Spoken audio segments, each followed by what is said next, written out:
Greetings and salutations, everybody. Welcome to the best damn movie-related show on the planet, the John Campea Show, coming from right here on my YouTube channel, brought to you in part by our friends at Mint Mobile. Guys, it's a busy day today. I'm, of course, your host, John Campea. Thanks a lot for joining us here. I am joined sitting over here by one Mr. Robert Meyer Burnett. Robert, how you doing today, sir? John, I'm pretty excited because, well, we'll talk about it, but the Black Panther trailer has something in common with Star Trek, the animated series. I have no doubt. I had no doubt you would find, you could step on a piece of gum on the sidewalk and say, you know, this reminds me of season 2 of... It is season 2. It's the penultimate episode of season 2 of Star Trek, the animated series. Joining us sitting over here, he's joining you guys in the live chat today, of course. Ray Ora's here. Ray, how you doing? I'm slowly regretting why I bought these Star Trek figures for you, Rob. Sitting beside him, running the show today, Jonathan Voico. Jonathan, how you doing? I want to hear more about this. What is this season 2 all about? That's called You'll hear it later. Now you can do a callback later on. And of course, most importantly, you guys are joining us here today, and we are so glad that you are. And guys, here's how today's show's going to go. We're going to break it into 2 parts. In the first half of the show, we're going to talk about some predetermined topics. Then in the second half of the show, we're going to take your live comments and questions. Now, for those of you guys who are our channel members, and thank you, our beloved channel members, once a month, you guys get free super chats you can send in. You guys seem to be liking the fact that I'm doing those as separate videos. Now, I didn't do one for Friday because I took Friday off, but we're going to do Fridays, and today's a little bit later on today. So if you send those in today, they will be answered in their own standalone video. Keep your guys' eyes open on the community tab for our channel members a little bit later. And if you are not a channel member, you want to send in a regular super chat, number 1, you got to be watching live. And number 2, when we get to the end of the main topics, we'll announce that we're opening up the super chats. We only leave the super chats open for a couple of minutes, but that'll be your time to fire in your thoughts, theories, questions, opinions, whatever, and send them on in then. Now, also, guys, want to let you guys know a little bit later today on the channel, we will, of course, have our Game of Thrones House of the Dragon open spoiler after show that's going to be up. Chris Carr is going to be in here for that as well. What an episode. We will talk about it in a non-spoiler way a little bit here on today's show, and then a little bit later today. Come on back at 3 o'clock Los Angeles time for our open spoiler after show. We hope to see you guys there. All right, guys, listen, we got a hell of a lot of stuff to cover here today, so let's not waste any time. Dive right into it, and we're going to jump in with, off the top, number 1. And our first off the top is this. You know, of course, the name of the game right now in movies for all the studios is recognizable IP. Recognizable IP is gold. That's why people are even taking a swing at making more Garfield. That's why there's Monopoly, the movie. That's why, recognizable IP right now, everybody's going for it. Well, late Friday afternoon after we did the show, news came out that Sony has acquired the rights to one of the most recognizable fictional characters of all time, Tarzan. And it looks like they have done so with the intention of revitalizing and relaunching a franchise. This comes to us from the folks at Deadline who say, Sony Pictures has acquired the film rights to Tarzan in a deal with the estate of the original book author, Edgar Rice Burroughs. Deadline is confirmed. Plans are in the earliest of stages, we hear, with no writer, director, or producer attached to what would be a full reinvention of the popular character first created by Burroughs in 1912. The author continued to write Tarzan books well into the 1940s. You know, Rob, I did a John Campea After Dark this weekend, and one of our viewers wrote in and said, hey, man, did you hear that Sony bought Tarzan? For why? And I said, that's not the question. The question is, why not? Why not? Listen, Tarzan is one of the greatest characters of fiction of all time.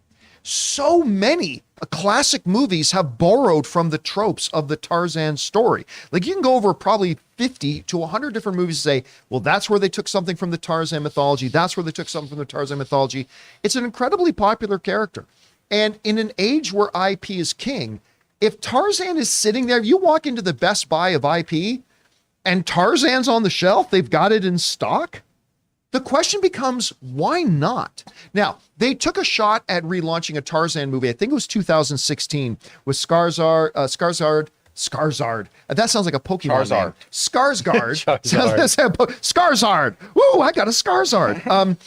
But with Skarsgård, Samuel L. Jackson, Margot Robbie, it wasn't bad. I didn't think it was bad. It wasn't all that great. But again, prior to that, I mean, you had the Phil Collins music backed animated film of it. Listen, this is one of those things to me that the question becomes, why not? I mean, if you can make something and make it good, great. If you take a swing and miss, well, you take a swing and miss. So I like the move by Sony to pick up this thing. Anyway, Rob, you hear about this. What do you think? Well, Tarzan's always kind of been a staple in my life. I remember in '84 when Grace Stokes, The Legend of Tarzan, Lord of the Apes I came out love that movie. with, everyone's like, right? I went and saw it in the theater. The The Highlander. Night. The Highlander, Christopher Lambert, Lambert. Yeah. So to me, here's the thing, though, John.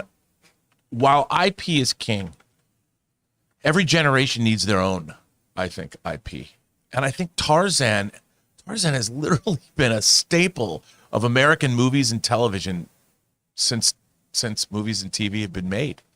And I just wonder, can you make Tarzan work today? Because as you said, it was 6 years ago.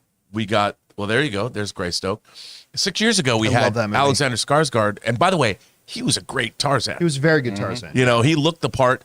I just wonder, in this day and age, can you reinvent Tarzan for a modern audience and make an audience care? But then again, if Sony's not going to do it, how long until Disney makes a live action musical Tarzan? I mean, I really liked that movie. Their animated version with the Phil Collins songs. Oh, I love that movie. It was really good. And Son of Man. Yeah. I mean, so it works. I mean, it can work. It comes down to great story, great characters. Look, how many times have they gone back and done Sense and Sensibility? How many times have they gone back and done Sherlock Holmes? How many times? I know. And you're right. It all comes down to if they can come up with the right story and a director who can really capture that, it could be a win. And if it's not, but you're right. See, the other thing you point out is great. It's like, I know people hate it when I bring up sports analogies. When a free agent comes on the market, you got to ask yourself, not only do I want him, but do I want the other guy to get him? Maybe not. Because you're right. If they don't snap it up, somebody else will. Yeah. And then you're going to look stupid if somebody else snaps it up when you had the chance and they make an Academy Award winning film or something. I mean, I think it really comes down to, it can't just be IP for IP's sake. Agreed. I mean, it really has to be, like I've always said, that pop culture kind of has a half-life of 20 years. You go back further than 20 years and things start to fall off. But the thing about Tarzan is, it's been kind of a constant. Yeah, he's endured. I mean, there's an eternal kind of aspect to the character itself that I think is, that's why you see him being used, the elements of the mythology of Tarzan has been used in a lot of different films. Anyway, guys, question is for you. What do you think about this? I honestly think this is a good thing to take a swing at. I mean, it might work, it might not work, but I think if Tarzan's available and you have the chance to pick him up, you pick him up. You put him in your starting lineup. You take him in your fantasy draft. You take Tarzan. Anyway, guys, what do you think about that? Jump down to the comment section below and leave your thoughts there. Okay, guys, with that down, let's move on to another off the top here, and that is this. Will Smith has been in the news a lot the last year. No. Mostly for the wrong reasons, but he's had this film that everybody was very excited about that he did with director Antoine Fuqua, who I adore Antoine Fuqua. Dude. And it's called Emancipation, based loosely around a still photograph, an old black and white still photograph. And there was a big bidding war for it. I think it was Apple TV was the ones who won it. They made it. Now, the speculation has been, they've always seen this as a potential Oscar darling film. But with the events of the last Oscars and Will Smith and all that kind of stuff, the question has been, will Apple TV release it during this Oscar season? Or will they put it on a shelf until next year? And I'll be honest with you. I honestly thought the smart money was saying that Apple would push it into 2023 at some point. But no, Apple has decided they're going to put it in this year's Oscar season, as Emancipation now has a release date for this December. It's coming out, and they launched the first trailer for it. And after watching the trailer for it and seeing the release date, I've got a couple of thoughts. Number one, I can't believe how good this movie looks. I know. I mean, take Will Smith out of it. Take the name Antoine Fuqua off of it. Just look at this trailer for the nature of the trailer. Listen for Lincoln's cannons. Like, this trailer is fantastic. It's one of those trailers where it ends and I'm like, where can I watch this movie right now? I want to watch this movie right now. So there's that. I think it looks incredible. And you know what? Go for it. Go for it. Put it out this Oscar season, see what you can get. I'll tell you what they won't get. They won't get a Best Oscar nomination. Because I don't think the members of the Academy, under any circumstances, are probably going to allow Will Smith to get that. But that doesn't mean this movie can't be an Oscar darling in almost every other category. I think it was, after seeing the trailer, you know what? I probably would have waited to 2023, but after seeing this trailer, I'm like, you know what? Yeah, you put this out, and you put this out now. And if you're Will Smith, I mean, what do we always say? Winning cures everything. If you're Will Smith and you put this movie out now, and it's as good as it looks, that's going to do a lot for you. Anyway, you heard about the release date announcement and the trailer. What did you think? I read something interesting that they said if we delayed it a year, the conversation would still be around the slap. And they're not wrong. Doesn't matter how long it is. I look at it this way, John. You know what? What Will Smith did was not good, but it was in full view of the world. That's some in-depth commentary there, Rob. It was heavy analysis. But it was in Not full good. view of the world. Yes, it was. And it wasn't like publicly humiliated the Academy as well. Everybody. It was just humiliating all the way around. But it's like, in a way, the fact that we saw it and it had all this commentary and all that, I'm like, let Will Smith get back to doing what Will Smith does. If we as a society are going to pillory people for the rest of their days, who are we? I mean, he's apologized. I can't even imagine what his life has been like, and it happened. You've got to be able to move on. We have to be able to address these things. And if Will Smith has made a movie that is like this, and I'm not saying this absolves him. I don't believe in being absolved necessarily of your sins. You have to recognize your sins. That's one of the great things about the High Holy Days and when you're Jewish, Yom Kippur, the Day of Atonement. You don't get forgiven. You have to go before God and say, I did this. I effed up. Maybe you shouldn't say effed up to God, but you know what I mean? And it's you have to recognize it, and you are not absolved. You are not absolved. And I think that Will Smith moves on. What are you going to do? This film, the man's an actor. He spent his life in entertainment. I can't imagine what he went through. And this movie, is the world better with this movie in it? Yeah, it is. I think it is too. Yeah. And here, look, we talked about this before. Look, do I believe Will Smith needed to be held accountable for what he did? Of course. Absolutely he did. But what has happened in the meantime? He's been publicly humiliated. He's lost tens of millions of dollars out of potential deals and things like that. His marriage itself has been made the object of public mockery and ridicule. He's endured the type of stuff that a lot of us will never have to go through in our lives. And did he deserve it? He brought it on himself. Yep. But guess what? I think at some point you say, okay, enough. He didn't shoot somebody in the face, right? He didn't, steal money from orphans. He went up and he slapped another man, and he shouldn't have done it, and he needed repercussions, but he got the repercussions. And at some point we have to say, okay, enough's enough. Let's now move forward. And with them releasing this in December, I think that's them saying this. Anyway, guys, questions for you. What do you think? Have you seen the trailer for Emancipation? I think it looks remarkable. What do you think about Apple's decision to roll the dice and put it out in this Oscar season instead of waiting for the next one? It's intriguing. Whatever you guys think, jump down to the comment section below and leave your thoughts there. Okay, guys, with that down, let's do one more off the top, shall we? I told you it's a busy day today, and that one is this. There are 2 Avengers movies coming, Rob. I don't know if you heard about that. One is called Kang Dynasty. It's going to be directed by the director of Shang-Chi. It's got a writer as well. And there's Secret Wars. Now, Secret Wars, a lot of people are speculating that we're going to get Ryan Coogler directing that. I'm at the point that I'm actually going to be a little bit surprised if it's not, but it could be anybody. We'll see.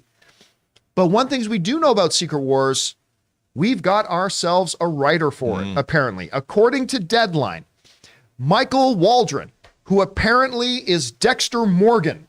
Come on, tell me that doesn't look like Dexter, like who just haven't shaved in a few days. Anyway, we've got Michael Waldron, who according to Deadline, he has signed up to be the writer, or at least is in final negotiations to be the writer for Avengers Secret Wars. So a lot of you guys might be asking, well, who is Michael Waldron? Well, he doesn't have what you would call an extensive writing background, but he's got some big marquee projects on it. Let's take a look at this. So Michael Waldron, he's done a few projects.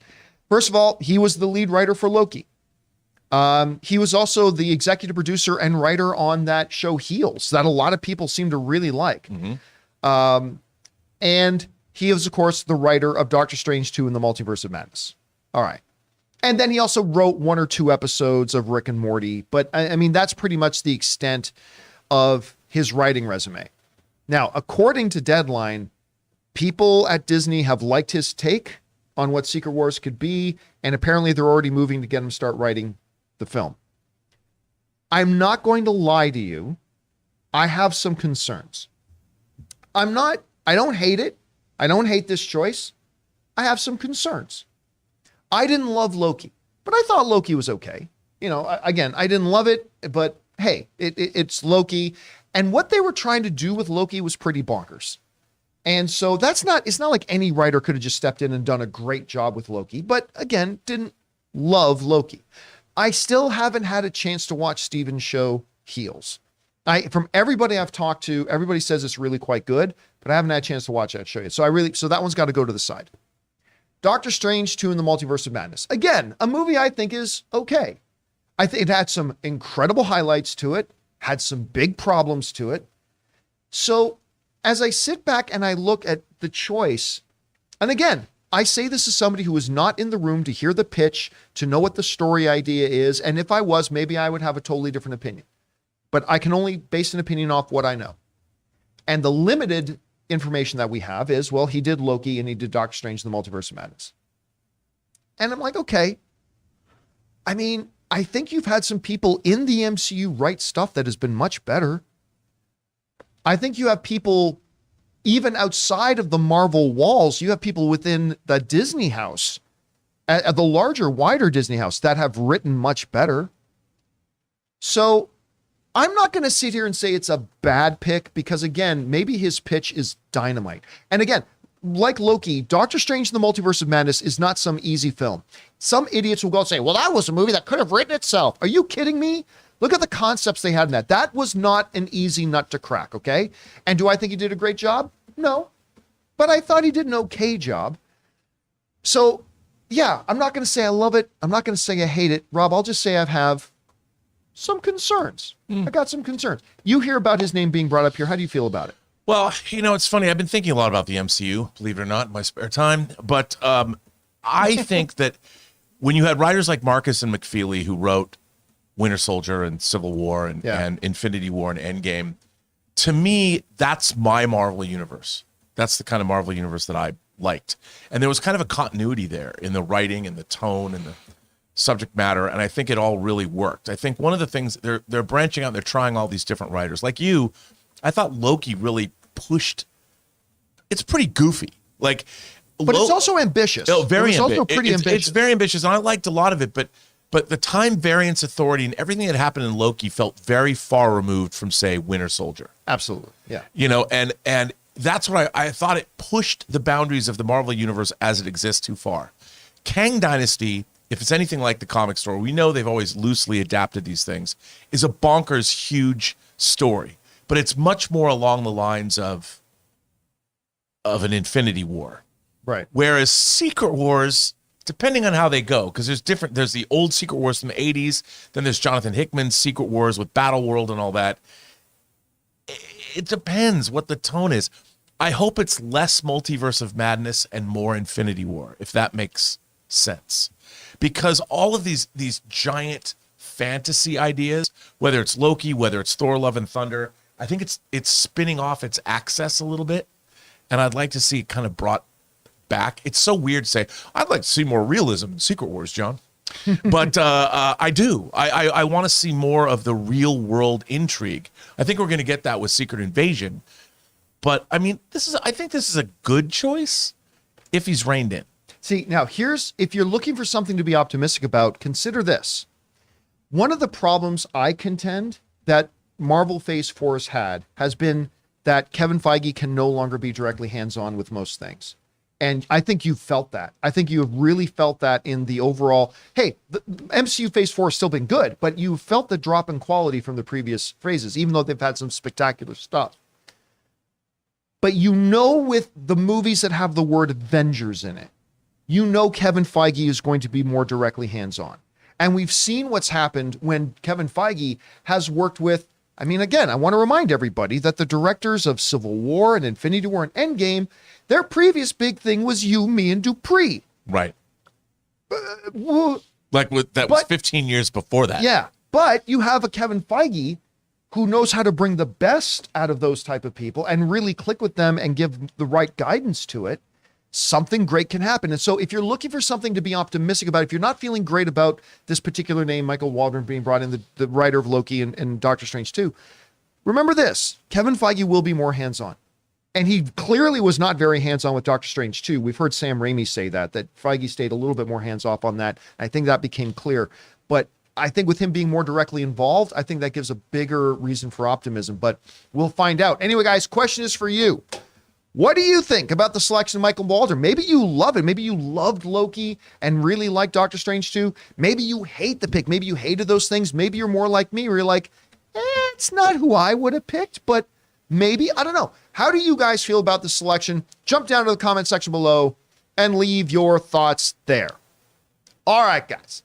With that down, and before we move on here, we're going to take out a second here and thank one of the new sponsors of the John Campea Show, the good folks over at Amazon Pharmacy. Guys, we want to take a second to thank a sponsor of today's video, Amazon Pharmacy. I don't know about you, but when I need to go to the drugstore, I always seem to wait till the last minute, hoping that they'll be open, or I get stuck in a line, or both. And that's why I love Amazon Pharmacy. Yes, that Amazon. Amazon Pharmacy delivers a better pharmacy experience that delivers directly to your door and works with most insurance plans. Amazon Pharmacy helps you save time, save money, and stay healthy. They have transparent pricing, so you know what you'll pay before you pay it. That is clutch. As an added bonus, Prime members can save up to 80% on their prescriptions. And like I mentioned earlier, Amazon Pharmacy works with most insurance plans. And if you ever have any questions or problems, real pharmacists are always available at Amazon Pharmacy, no matter the time of day or night. A pharmacy that works for your life, with meds delivered to your door. It doesn't get any better than that. Switch to Amazon Pharmacy and save time, save money, and stay healthy. Learn more at amazon.com/Campea. That's amazon.com/Campea. Average savings based on usage and Inside RX data as compared to cash prices. Average savings for all generics are 78%, 37% for select brand medications. Restrictions apply.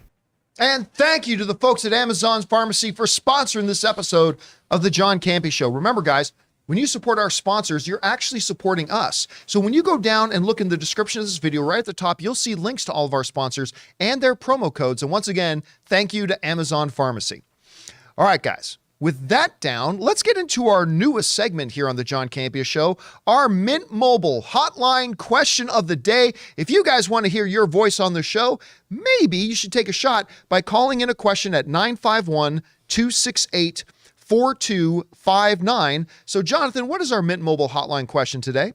Hey, John and team, Dad Joke here. I'm wondering, as I'm looking through the Black Adam trailer and I've seen it a few times, I'm wondering if the movie itself occurs in a different or alternative universe. Based off of the technology that we're seeing in the movie, them saying Black Adam has been asleep for thousands of years, makes me wonder, well, why didn't they wake him when Steppenwolf was invading the Earth? And just looking at the overall artistry and costumes, it almost feels like it's an alternative Earth. Is this our Earth as we know it in the DCEU? All right, thanks a lot for calling that in. Okay, first we got Black Adam coming. Got my tickets. Got my opening day tickets. Very excited about going to see Black Adam. I just need a better trailer. So aside from that, it's an interesting question, but let's address this one thing first. Why didn't they wake him up when Steppenwolf was attacking? There's two things to keep in mind. Number one, the events of Justice League unfold very quickly. It's not like it takes place over the span of 3 weeks. Like it takes place really, really fast. So there's that. But the second thing I would say is this. Black Adam is probably seen as a problem, not as a solution. Okay? Black Adam is probably seen as a problem, not a solution. So even if you say there was enough time and all that kind of stuff, and they see there's this problem, they probably still would not go and wake up Black Adam. And again, we don't even know what the circumstances are because we haven't seen the movie yet, but they probably wouldn't want to go and wake up Black Adam again because he is a problem, not a solution. Now, as far as the theory itself, I will admit, Rob, that when I first listened to this question, I kind of dismissed it at first. But the more I thought about it, the more I thought, you know what? There is a chance about this. Now, I would still bet that it is in the DCU proper, okay? Just be clear, I still think this movie is in the DCU proper. But there are some questions. It's like, okay, there's this Justice Society. Where have they been? Where has Hawkman been? Where has Dr. Fate been? Where has Atom Smasher been? Where have all these people been? It's like, oh, we don't have to do it. We don't need a passport. We're the Justice Society. Funny, never heard of you. I feel like Jaimon Hansu in Guardians of the Galaxy. Who? Like, I mean, so like, where have they been? So that in and of itself maybe could suggest that this is an alternate reality. Remember, we're going into Flash and we're talking about, you know, the multiverse and all that kind of stuff. Maybe that is something that's in play here. The absence of Superman to deal with a threat like Black Adam, if he doesn't appear in the movie. The whole thing about where Shazam, it addresses that if it's a different universe. The whole idea about why have we never heard of this Justice Society, that would address that. So again, I believe this is in the DCU proper, but Rob, there are crumbs in here that if somebody were to propose to you the theory that this could happen in a multiverse format, they've got a few pieces of evidence to back it up. What do you think about that? Well, as I've said many times on the shows that we've done over the years, my favorite thing when I was a kid were Justice League comics. And once a year, the Justice League would cross over with the Justice Society.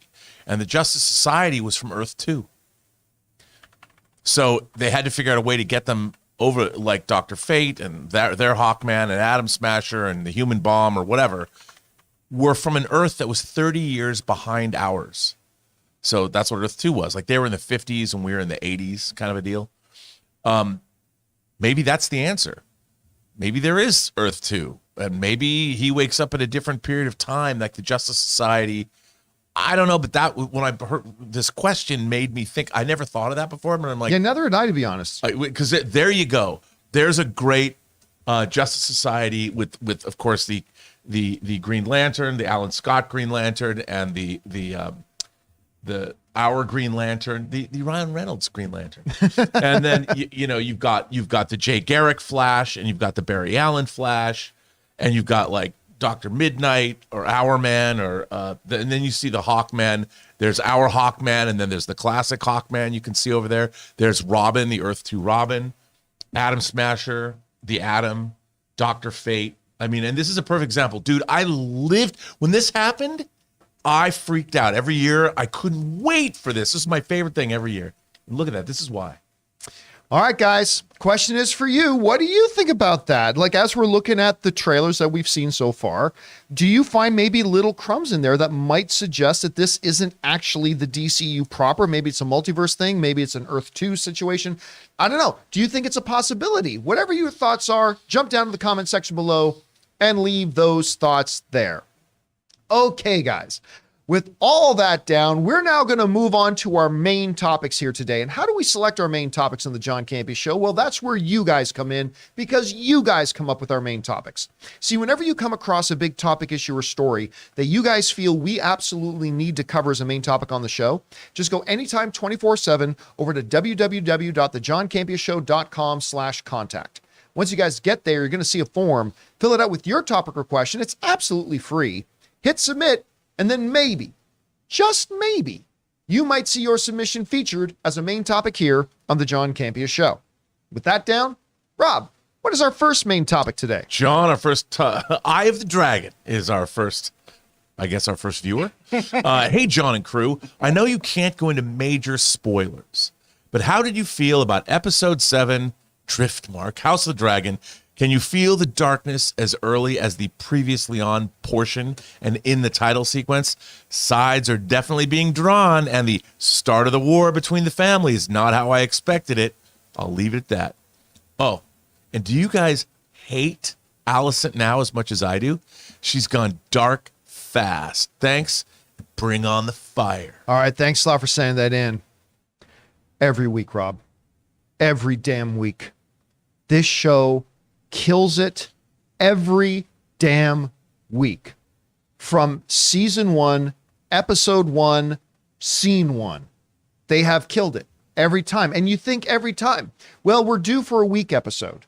Every show, even the best of them, can have a week episode here and there. And you think, well, we're due. We're due for a week one. And they say, no, sir. No, we are not.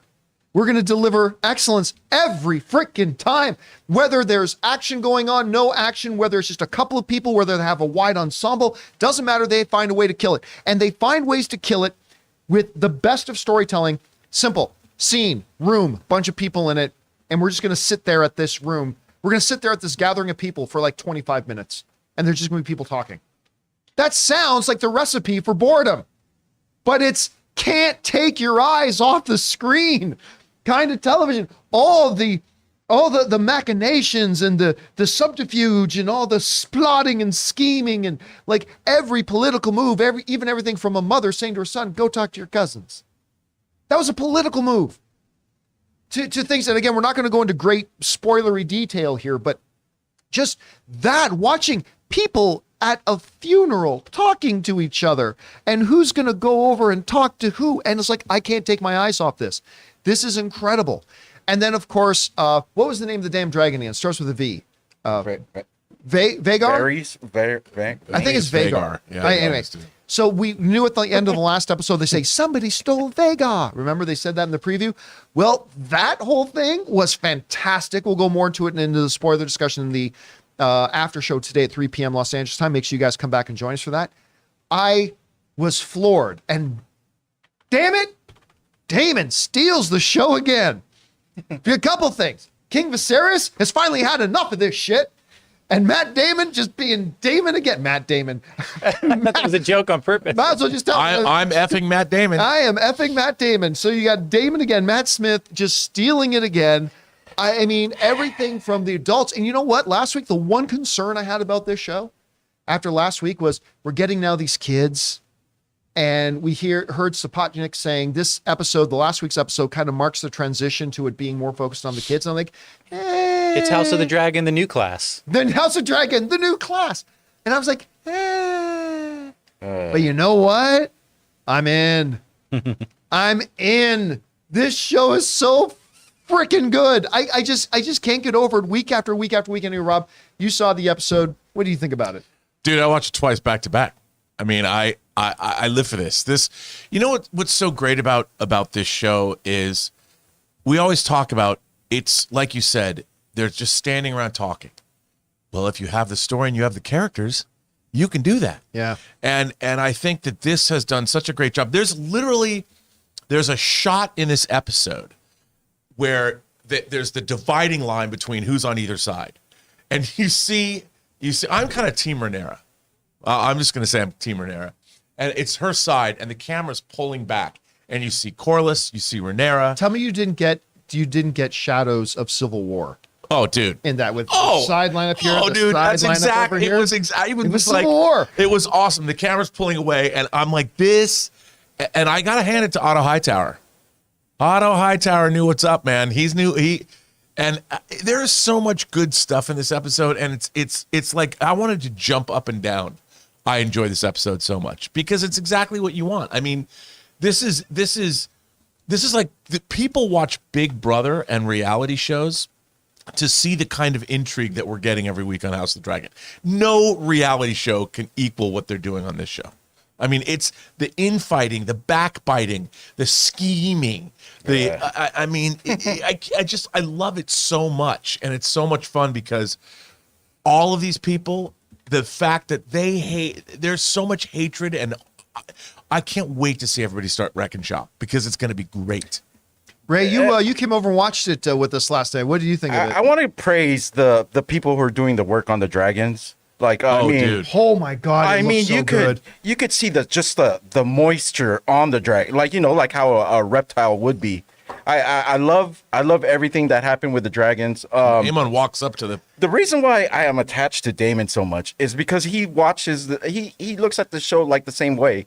When all this noise is going on, he doesn't care. He he's enjoying it. Look at all, it's just like, that's the way I feel about it. Like, I hate all the back talking and all. It annoys me because I guess it's the way I am. If you have a problem, you tell the person you have a problem with, and then you can figure something out. But it seems like this place is just, I'm gonna let someone else know that's maybe not even involved in the thing, Ray, and it just it's just hilarious to me. And Did you watch the after show? The after thing? Yeah, after I love when they said that Damon's a leaner. He just kind of. But let's not go into too many details about. But, I will his say, character. That's like Matt what, Smith says, "I like just, that Damon's a leaner." Yeah, he leans on the wall. I will say my watches- only problem with the show is how beautiful Allison is. Like I cannot not like her. She's just so beautiful. That actress, who plays her, it's like that's why I'm so happy that I'll never get a hot girlfriend. It's because if she said, hey, if she said, hey, Mike, I want to kill my coworkers, I'll be like, you want me to murder? Oh, that's fine. I'll do whatever you want. Well, that's some middle finger stuff there at the end. It's like, I know. Am I like? oh, okay, you remember when he Larry? says, "Do you want this, your queen?" I'm not gonna say what it was. Do you want this? She's like, no. Well, I get it. I get Larry why he does it. That guy is such a sniveling weasel, though. I hate him. Yeah, but Love he's it. winning.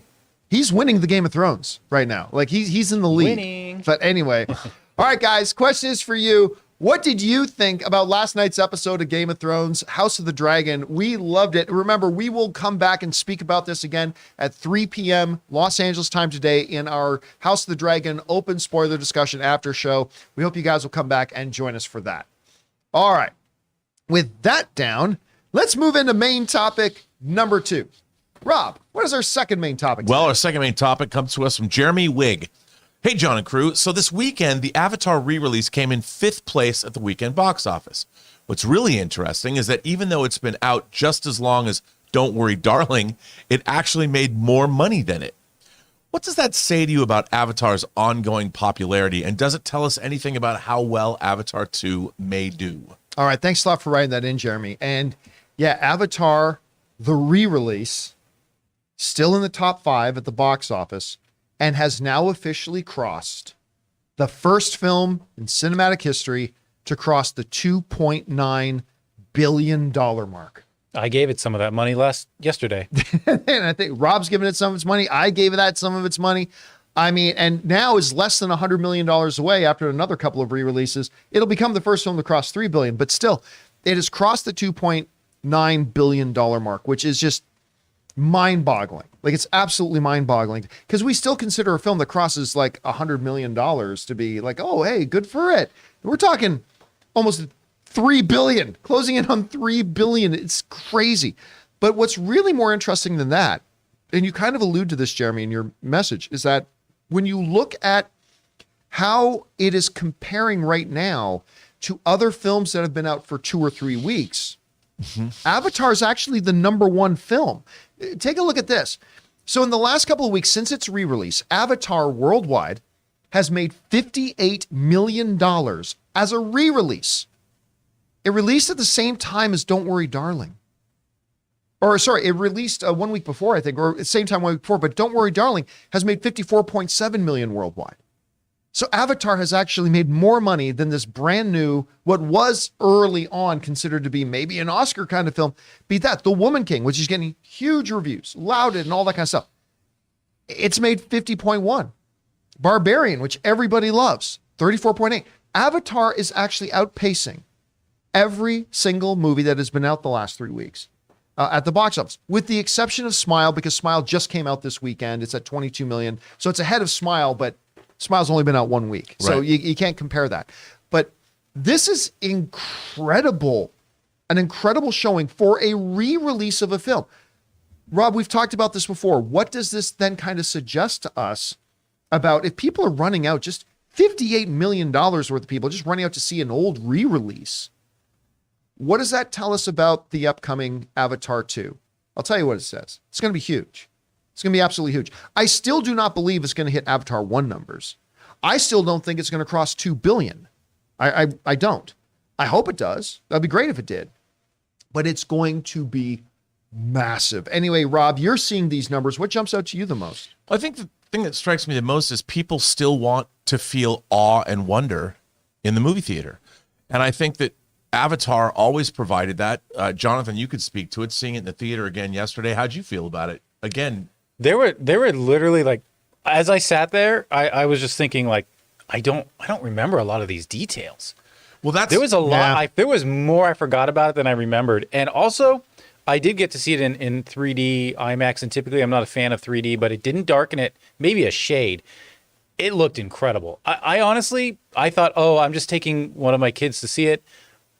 I would be bored. I literally was right back in it. John, people forget how transporting this movie really is. Yeah. And I think when and again, you can't bet against James Cameron. Good Canadian kid, by the way. He's a good former truck driver, former Canadian truck driver. You can't. That's why when our community poo-poos Avatar, and a lot of people do, I'm like, you people do not get what the magic of cinema can do. And in terms of when I say magic of cinema, it's the way he actually constructs a scene using the kind of coverage. It's not just his scripts. And Oh, yeah, look at all of his movies. He's a master at that. He's a master. And when you go see a movie like Avatar, you forget, if you just think about it, how transporting, like Jonathan just said, it really is.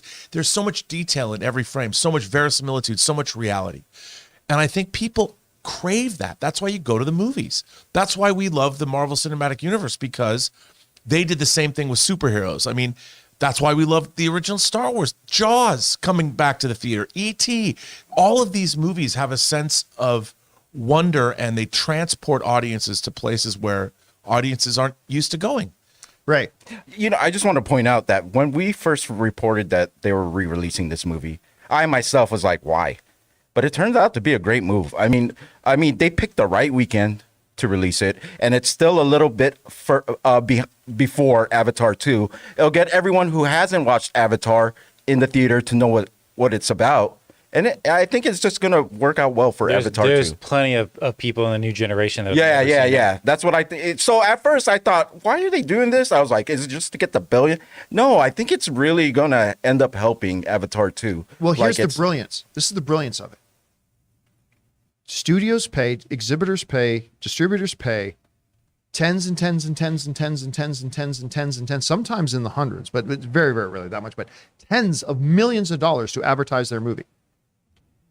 Disney found a way to go, how can we advertise Avatar 2 and make money doing it? That's what they did. This is an Avatar 2 commercial. Yeah, it is. But instead of spending $60 million on an advertising campaign, they're making $60 million. Wow. So brilliant. Bravo. That look ahead at the end, I'm sold. It was fantastic. I'm seeing it. That's what it did.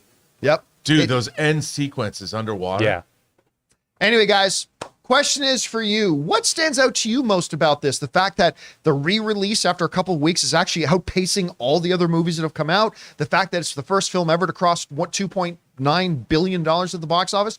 How do you think the next one's going to do? Whatever your thoughts are, jump down to the comment section below and leave those thoughts there. All right, guys. Before we go on to the next main topic, we want to take another second and thank another sponsor of the show who's keeping my nether regions cozy, smooth, and silky. It feels so good. Our friends at MeUndies. Okay. Guys, we want to take a second to thank the sponsor of this video, MeUndies. Now, guys, I admit for all my life, I have been a low quality underwear wearing kind of guy. I always just got the cheapest pack of underwear I could find because I never really thought about it. Well, that all changed when I started wearing MeUndies. They are simply the softest and most comfortable underwear I have ever owned, and I will never go back. And guys, spooky season is here, and so is the latest Halloween collection by MeUndies. Warning though, it's scary soft. MeUndies is back with a new limited edition prints like Jack Attack, No Body Like You, and Spell It Out. So go on and grab undies, socks, bralettes, and more made from their feels like you have nothing on micromodal fabric. And if you need a last minute costume, be lazy and transform into a spooky skeleton with their loungewear set, Lazy Bones. Guys, the scary soft hype is real. If you're not impressed with MeUndies, your first pair is on us. That's a promise. To get 20% off your first order and free standard shipping on US orders, go to MeUndies.com/Campea. That's MeUndies.com/Campea. And thank you to our friends at MeUndies for giving me light, breathable, wonderful buttocks areas. Oh, I love their underwear so much, I will never go back. All right, guys, with that down and with all that too much information given, let's move on to main topic number 3. Rob, what is our third main topic today? John, our third main topic comes from Steve Calderon. Greetings, everyone. Smile opened with $22 million to take the top spot. Another win for Paramount this year. They're all smiling for joy right now. However, no one is smiling at Universal because Bros opened in fourth place with a disappointing $4.8 million. That's only half of what the studio is projecting. Thoughts on the weekend box office results of the two movies? All right, thanks a lot for saying that in, Steve. And yeah, I'd say these are two pretty profound different things. Let's start with Smile. Smile, you are popping bottles if you're over at Paramount right now. This little horror film that everybody just seemed to love and enjoy comes out of nowhere and makes $22 million. I mean, it made more opening weekend than Don't Worry Darling did. I mean, this is a terrific result for this. I mean, it was number one, brilliantly marketed.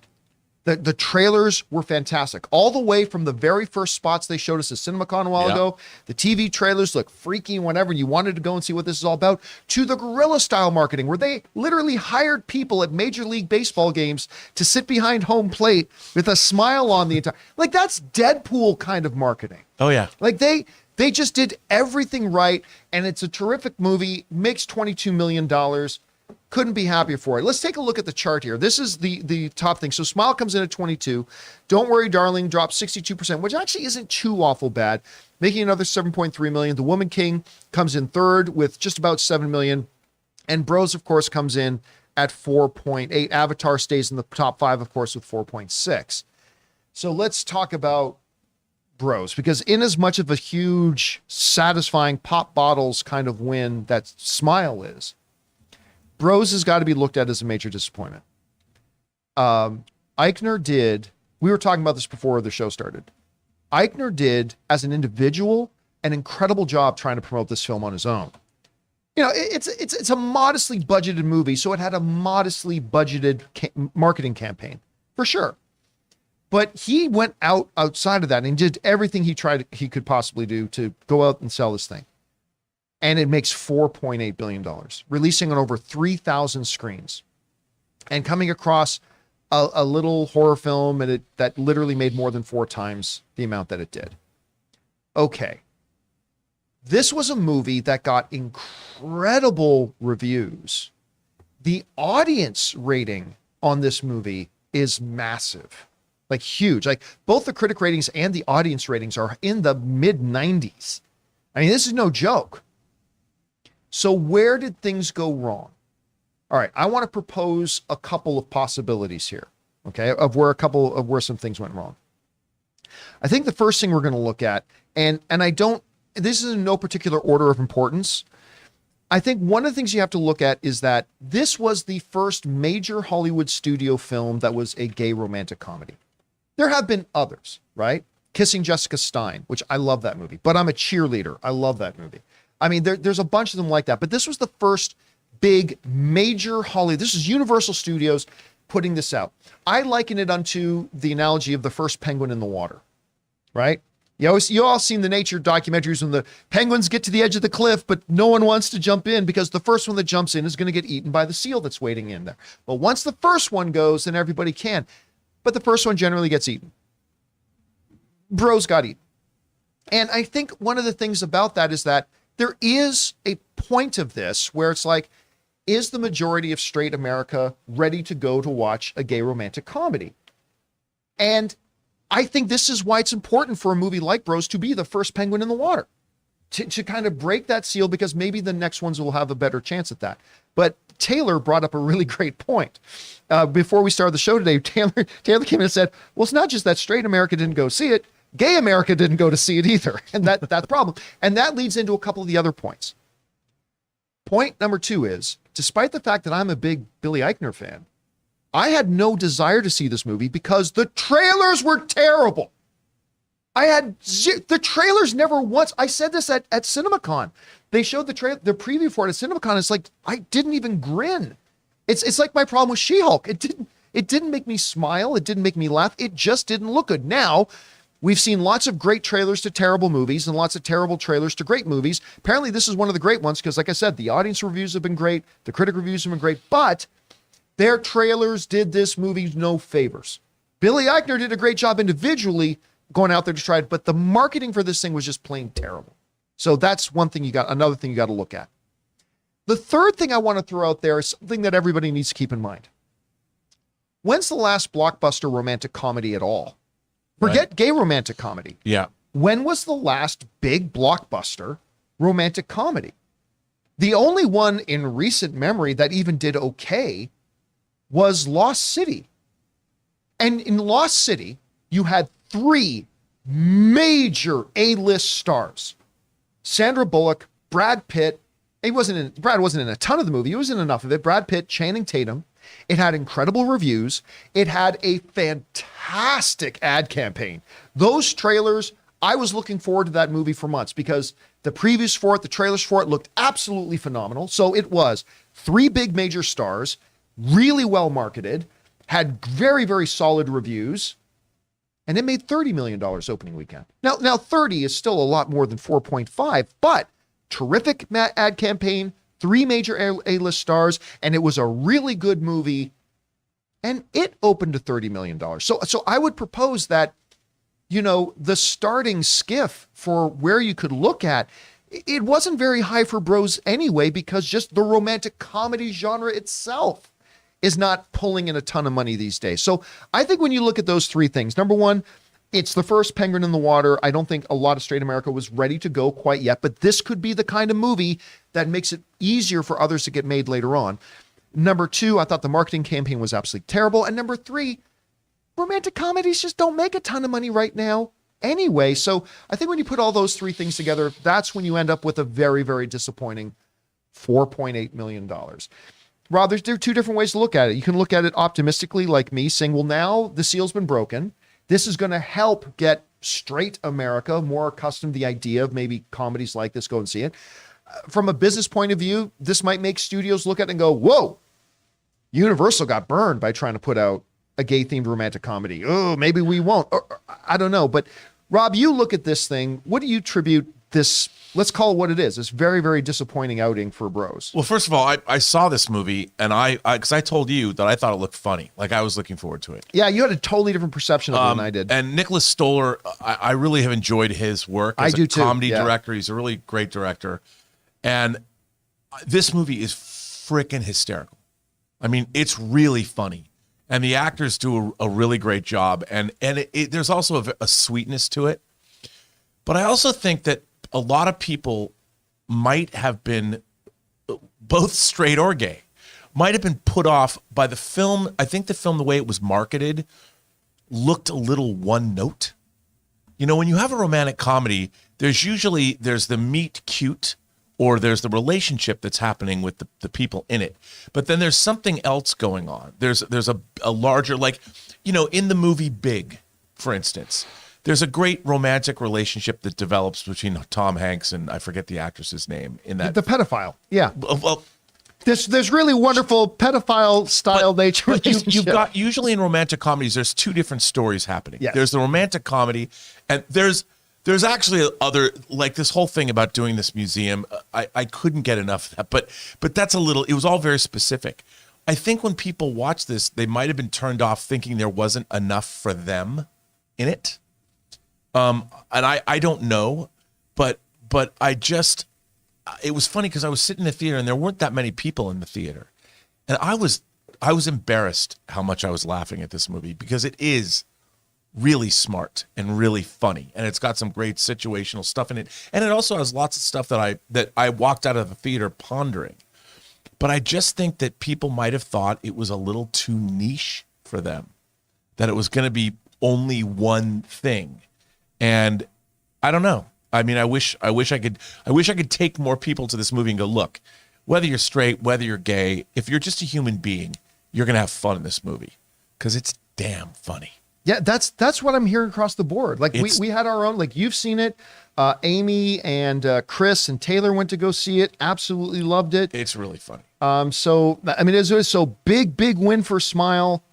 Big loss for Bros. It'll be interesting to see how the industry itself reacts and course adjusts moving forward. I mean, I just feel bad, John, because I think the romantic comedy genre, we haven't seen a lot of great theatrically. I mean, this was literally a great I can see this will be a Shawshank Redemption situation where Shawshank Redemption didn't make a lot of money when it was in theaters. That's the initial run. No. And then people are going to discover this on streaming. I also think one more thing I wanted to say, this also looks like the kind of movie that you don't need to see in a theater. With a horror film like Smile, when you have a great concept, it's like, I want to go to a theater and sit with a bunch of people. And you think that about comedies too, but this, something about this, even in the marketing, look like, I can wait for streaming. All right, guys, question is for you. What do you think about this? The weekend box office results, again, as disappointing as the results for Bros were, you got to look at Smile and Smile. I mean, a huge win for that, like horror, everybody. Horror is there. People want to go see it. Whatever you guys think, jump down to the comment section below and leave your thoughts there. Okay, guys, with that down, let's move on to main topic number 4. Rob, what is our fourth main topic today? John, our fourth main topic comes to us from Gerard G. Well, even though in a lot of ways we think of the pandemic being behind us, we're still feeling the effects. The Regal movie theater I've been going to for a few years is closing down. As a matter of fact, it looks like Regal is closing down a dozen of its locations resulting from the bankruptcy proceedings they're going through. How big of a deal should we see this as? And do you think more closings are coming? Thanks. All right. Thanks a lot, Gerard. And yeah, listen, it's never great when you got to talk about any businesses closing down. 12 locations. When you think about movie theater complexes today, that's a lot of people that work in just one of them. We're talking 12 locations getting shut down. This comes to us from the folks over at Deadline who write the following. No surprise here, but we hear that Regal has shuttered 12 of its 542 multiplexes as parent company Cineworld remains in Chapter 11 bankruptcy. Those 12 include Anaheim Hills 14, Calabasas Stadium 6, West Park 8 in the Los Angeles market, Crow Canyon Stadium in the San Francisco area, the Broadway Fair in Fresno, California, Richland Crossing Stadium in the Philly area, Parkway Plaza Stadium 12 in Seattle, Tacoma market, Greenville Grand Stadium in North Carolina, Middleburg Town Square Stadium in 16 in Cleveland/Akron, Sherwood Stadium 10 in Portland, Oregon, Colonnade Stadium 14 in Las Vegas, and the Amarillo Star Stadium. Well, you just knew from the name of it that it was in Texas. So a number of them in our neighborhood here, Rob, a number of these things closed down. You know, this reminds me of, have you ever watched any of nature documentary stuff on the Komodo dragon? The Komodo dragon is really interesting. It bites you. And then here's what it does. It bites a prey, like say a giant bull. It can never take a bull. It doesn't have to. It just gets one bite. And then all it has to do is follow that bull around. Because that bull may feel fine. It's like, ow, it bit me. But the venom of a Komodo dragon, John, what does this have to do with Regal? Follow me here. The venom of the Komodo dragon gets in and it starts to rot the flesh. And eventually it just rots the whole thing. And eventually that bull will just drop and die. Not right away, not the next hour, but eventually it'll just drop and die. The pandemic was the Komodo dragon bite to a lot of theaters. You know, we see some good analogy. Closing. That's pretty good, John. I'll give you a little golf clap for that one. That's pretty good. Maybe my non-sports ones hit a little better. Good. But I mean, that's what we've been seeing, some theaters closing and a lot of people going, well, wait a minute, but the worst of the pandemic's behind us. Yeah, but the damage was done. Yeah. And, you know, Cineworld, and unfortunately, Cineworld and Regal were not the ass backwards lucky recipients of a meme stock like AMC was, or I guarantee you AMC would be out of business right now. Right.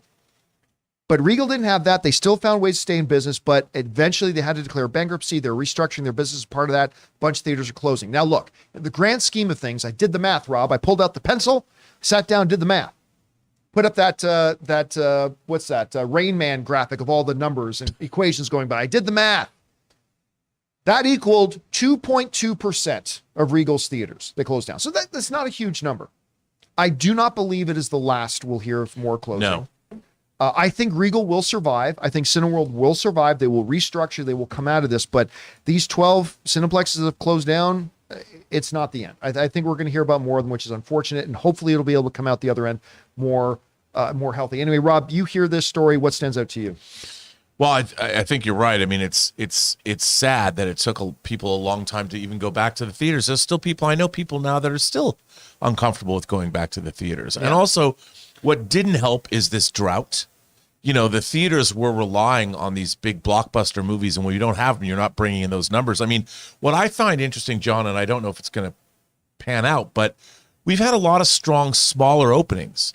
With a Smile opening to 22, Woman King opening with 18.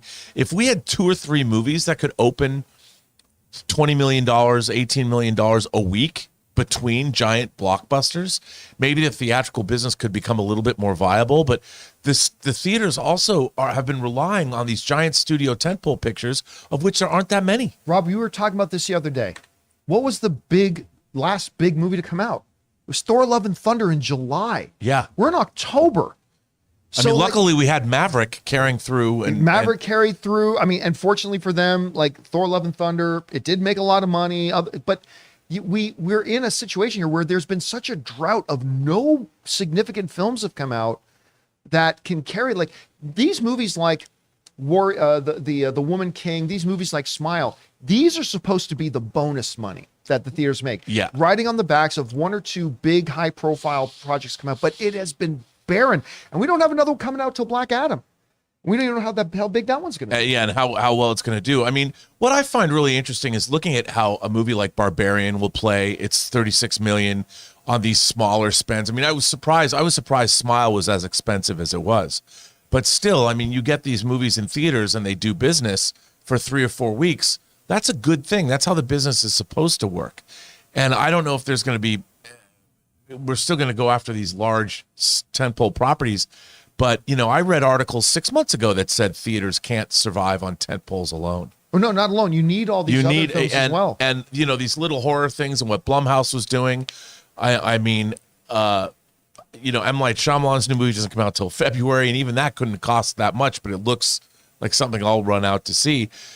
I don't know, man. I mean, I think you're right. I think Regal's going to have to close more theaters, and I would think that like these are big markets. So I don't know what the solution is. By the way, just a quick thing here. Like I see a couple of people in live chat, including one of our viewers, Double Snake 007, saying, I think, people are making more theaters at home, so that keeps them at home and not going to theaters. It's interesting you say that because we've talked about this study that was done before, that people with the best home theaters are the ones who go to the movies more often. Yeah, because they need to know what they're going to be looking forward to. That's funny. So you would think that it's like, oh, that people are making home theaters, let's keep them home. Well, actually, all the studies have shown that people who care most about movies and make home theater setups, they're the people who actually go to the movies the most. So I don't know. It's going to be interesting to see what happens here.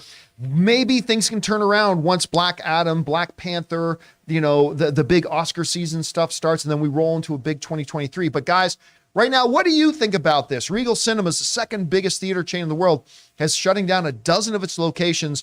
What do you take away from that? Whatever your thoughts are, jump down to the comment section below and leave your thoughts there.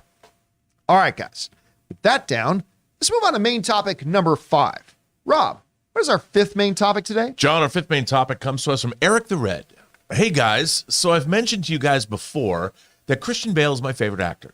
Star Wars is my favorite movie franchise. Could my ultimate dream come true of getting the two together? I saw on Twitter that Christian Bale did an interview with a Hollywood Reporter, and he said it's been a dream of his to be in a Star Wars movie, and that it would be a delight. He still has his original toys as a kid. Do you think this is just an actor saying they'd like a job, or do you really think Bale is campaigning for a role in Star Wars? Please say yes. All right, thanks a lot for sending that in, Eric. And look, we've often said on this show that actor says they'd like to do a movie. News at 11. I mean, big deal. And what is an actor supposed to say? Hey, would you like to be? You know what you don't do? You don't do what Dave Bautista did. I love Dave. Everybody knows I love Dave. Dave has been very kind. He's been on my show. I love Dave. But you don't do what Dave did. Said, hey, would you do Fast and Furious? No, man, I want to do good movies. Like that's a master class in how not to do an interview. So I think he's always regretted the way he said that. But I mean, of course you say yes, whatever. But there was something actually very passionate in the way that Christian Bale answered this. He's probably one of the, I'd say top 5, 6, or 7 celebrated actors right now. When asked about being in Star Wars, this is what he said. He said this: all I ever wanted in Star Wars was to be in a Star Wars outfit and hit my head on a door or something as I walked through. The real nerds, this is Christian Bale talking, the real nerds who watch Star Wars way too many times always knew about that one scene where the stormtrooper hits his head on the door as he comes through. I wanted to be that guy. That was it. But look, if I'm fortunate enough to be in more than that, oh man, yeah, what a delight that would be. I've still got my figures from when I was little. I've also known Kathleen Kennedy very well because she was working with Spielberg when I did Empire of the Sun, and now she runs the Star Wars universe. This wasn't one of the stereotypical, typical answers we hear where they said, oh yeah, I would love to do that. No, when confronted with that, Bale goes on and goes, I've still got all my toys. I've got the inside, like I know the stuff that the inside Star Wars nerds know.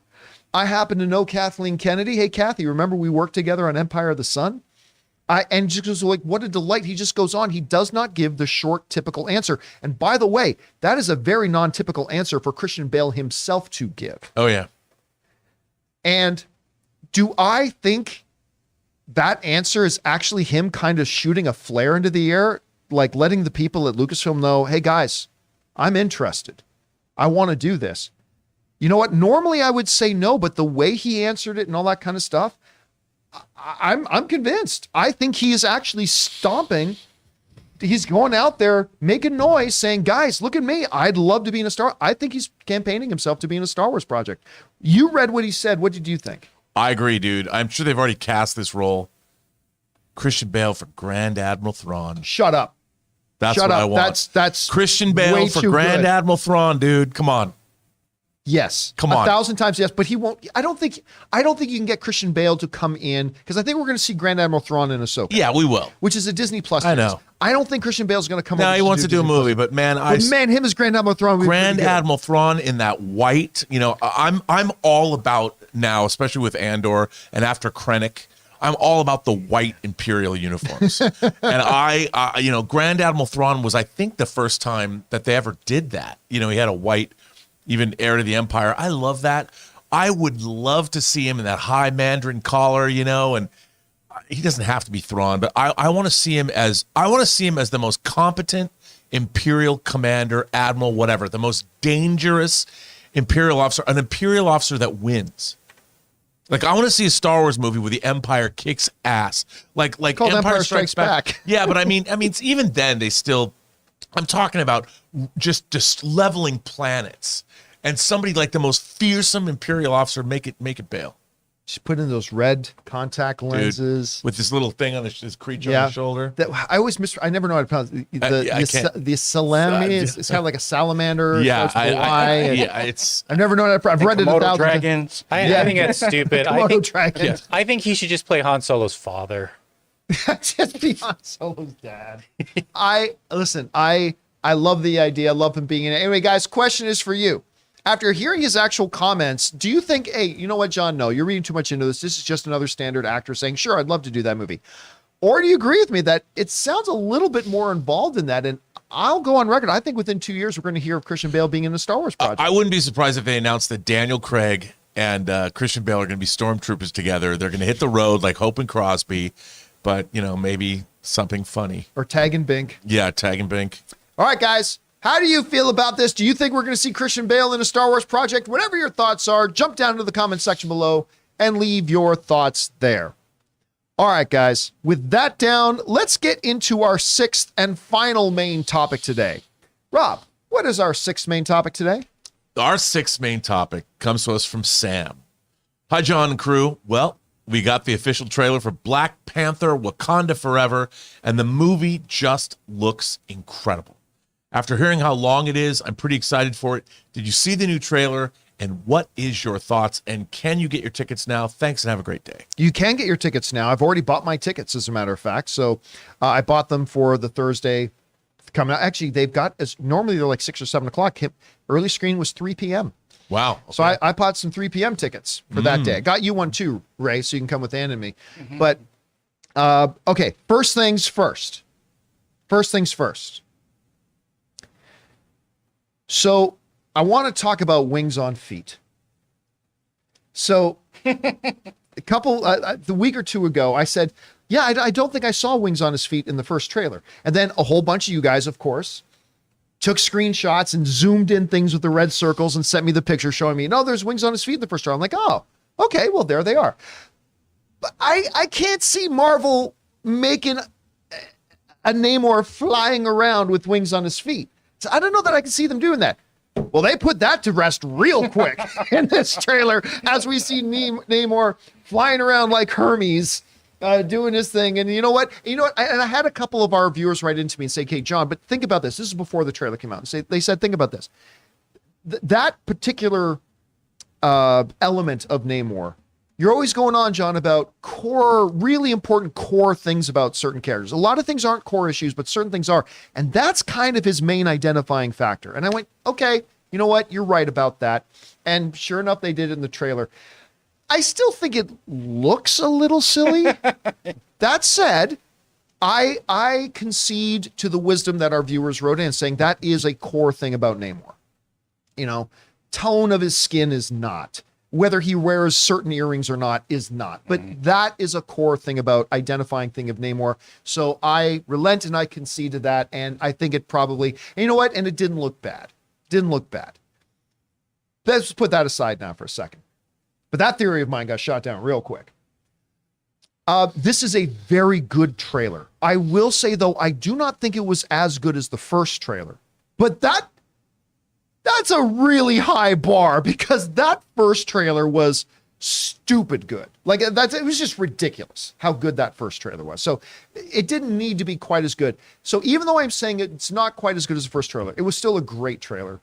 I mean, clearly Shuri is becoming Black Panther. That is the thing I've most been afraid of, because I think narratively that is a huge mistake.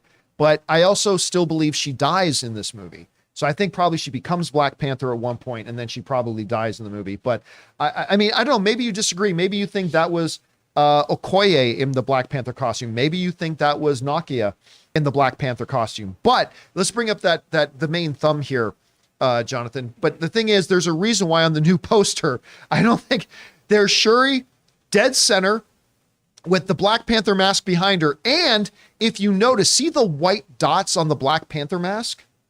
At the funeral scene, Shuri has the exact same white dots in the exact same pattern. So they're making it very, very clear to us here that she becomes Black Panther. I think that is a horrible, horrible mistake. But guess what? I trust Kevin Feige, and I really trust Ryan Coogler. And if they think this is the way to go, then I'm going to take the fact that I hate that decision. And when I get to the movie theater, I'm going to take that angst and I'm going to leave it at the door. Because that's what we as film fans should do. Feel good or feel bad about whatever you want, but leave all that baggage at the door when you go in to see the movie. And that's what I will do. I trust Ryan Coogler. I trust him. Listen, the fights, just the idea of seeing Namor just sitting there painting on the wall. Just painting on the wall. You know what it reminded me a little bit of? What was the sci-fi series that was on HBO last year that everybody was all excited about? Dances with Wolves. No. It's not the library. It's the Foundation. Foundation on Apple. It reminded me that of when, the kings would be sitting there and drawing on their own thing. A little bit of that. That looked great. Again, scenes of the funeral. I mean, listen, I'm planning on going to the first screening of Black Panther wearing all white. I'm going to wear all white when I get. I think a lot of people are going to go to that first screening. I've seen a bunch of people on Twitter saying they're going to wear all white going to the Black Panther first screenings. I'm planning on doing that. That looks like it's going to be an incredibly moving moment. I think you're going to see Ryan Coogler pour every bit of his own emotion and passion about losing Chadwick Boseman. I think that's all going to be poured into that scene. And I think there isn't going to be a dry eye in the house when we get to that scene, and just seeing it play out a little bit more. But oh my God, that scene, which is it looks like it's an extension from the scene that we got a glimpse of in the first trailer, when the Queen Mother is, "We hear your whispers. They've lost their protector. Now's our time to strike." I'm like, holy shit. If she's sitting there talking to me like that, I'm crapping my pants. And if I did have any ideas about striking, those would be right out the window. She sounds so powerful in her whispers, right? And I'm just like, oh my God. So listen, I don't like the idea that Shuri's going to be Black Panther. I've never made that a secret. But oh my God, how can you not be excited for this movie? And we do get our first looks at Ironheart. I don't like derivative characters, generally speaking. So it's like, oh, look, another person with the heads up UI in their But whatever, I'm sure she's going to be great. We're probably going to see her and Shuri be terrific partners. But anyway, the trailer was great. I didn't think quite as good as the first one, but I mean, how do you not get excited about this movie? How do you not mention the music too? Oh, and the music was fantastic. Man, that soundtrack is going to be banging. Yeah, oh, absolutely. 1,000%. It's going to be banging. Oh, look at them. They're carrying T'Challa's mask. It's like, come on. Anyway, Rob, you had a chance to see the trailer. What do you think about it? I bet you're asking yourself, John, what does this have to do with Star Trek for me? It's funny that I haven't been wondering that, but please enlighten me. Well, when M'Baku says they call him Kukulkan, Yeah. there was an animated Star Trek episode, the second to the last, the penultimate episode of the animated Star Trek in 1974, an episode called How Sharper Than a Serpent's Tooth. Kukulkan is a character in that episode. Really? And that was the first time I ever heard who that was. And he has a giant winged serpent spaceship. And believe it or not, that episode debuted October 5th, 1974. So it's almost the 48th anniversary of that animated episode. Apparently, Kevin Feige, being the Star Trek fan he is, he was thinking to himself, we should release the Wakanda Forever trailer in honor of the 48th anniversary of this Star Trek animated episode. But that was the episode that made me read about Mayan and Aztec culture, like in real life. I became very interested in Mayan and Aztec culture when I was a kid because I thought this was such a cool thing. And I have to tell you, hearing that name in this trailer, I was like, ooh, because I love the whole idea of the Mesoamerica cultures. I love that they're leaning into this. And a lot of people go, I can't stand this. So many people have said, where's Namor in my Twitter feed, to just be snarky. And I'm like, I love the idea that they have embraced this and made Namor, whatever they're going to call that, the whole culture. I mean, Talakans. I love all this. I know it's different, but I love, it looks like they are indeed going to war.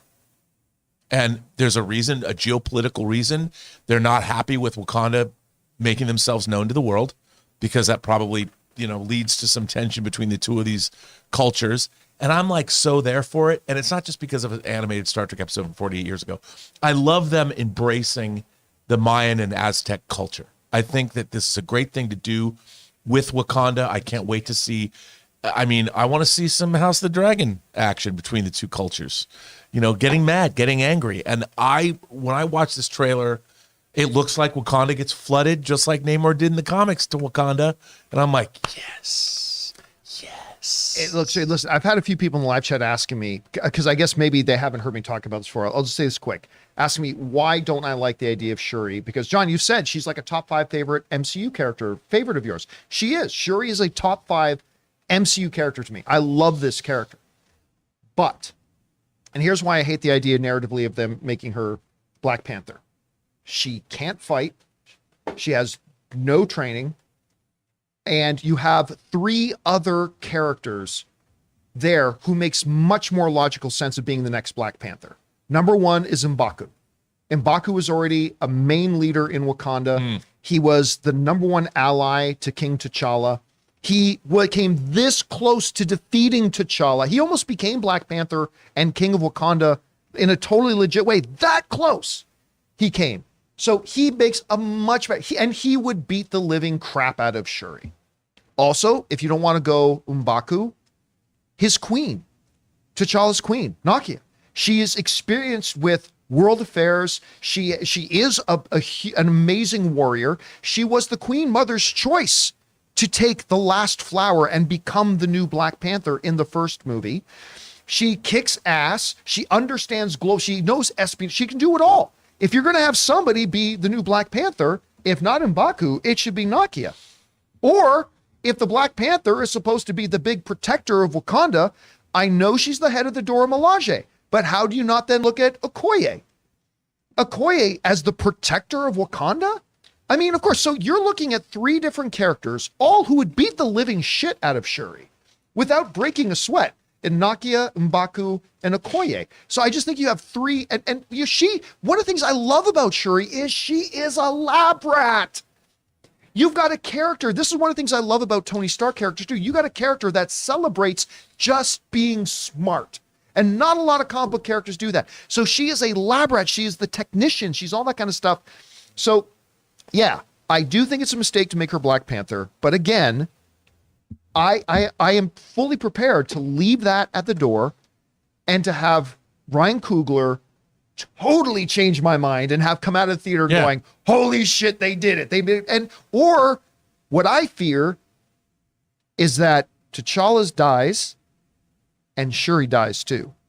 And that we may end up having 2 or 3 different people wearing the Black Panther mantle in this movie by the end of it. I mean, I don't know, but I know, what do you think about all that? I think that, I honestly, from this trailer, it gave me no sense of, other than the fact that I'm very interested in how they're going to deal with the geopolitics of these two nations. That's the thing I'm looking for most from this movie.